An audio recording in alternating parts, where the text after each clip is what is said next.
When I go to general events, I would say that over the 10 years I've been in nuclear, you see a change. I'd say now we're probably looking about 35% of the people there are women, maybe even 40%, whereas before it was quite a bit less. But at the Directors Forum, I would say there was only 5 to 10% women. So whilst we're getting women in, we're still not seeing them in the boardroom, and we're still not seeing them at the senior level. You know, on my lead team that I sit, I am the only lady on there, and I make sure my voice is heard. But you know, it's also very important to me that we don't positively discriminate against women, because if I thought for a moment I only got my job because I was a woman, I would be absolutely devastated, because it's about being the right person and working hard. So whilst that's really, really important that we encourage women in, and it's really, really important that every woman gets the same opportunity as a man, they have to understand that they have to be as good as or better to make that, you know, to make that the right thing to do.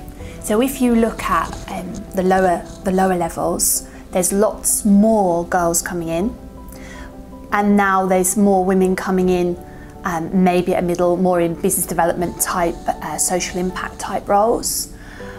But I don't think there's as many people at that level that would be ready to step up because of the gap that we had through not pushing. I don't think I've ever come across an obstacle for being a woman. So I think it's more about, well actually, it's interesting because I think as a man, if there was an opportunity for you to progress, that you saw a job advert, you'd read it, or you saw a job description, you'd read it and you go, yeah, I can do that one, and that one, oh, I'll put myself forward for that. Whereas a woman, I think you're more likely to go, oh, I've done 5 of those, but I haven't done the 8, oh, that's not for me. And it's almost that we strive to be more perfect, and we think we have to be that 100% fit right away. Whereas I think men are more likely to take that chance and go, yeah, I can just do that. So that could be something as well. And also, we have to be realistic that a lot of women do take time out to have children.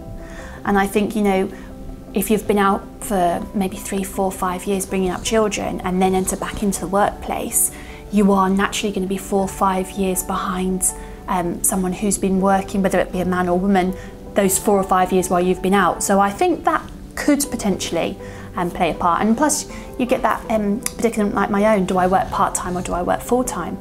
And you know, you have to consider, if you're working part-time, can you serve on a board or on a lead team? If you're working on a part-time basis, maybe you can, but you have to think about how that would work with your choices and your family life balance.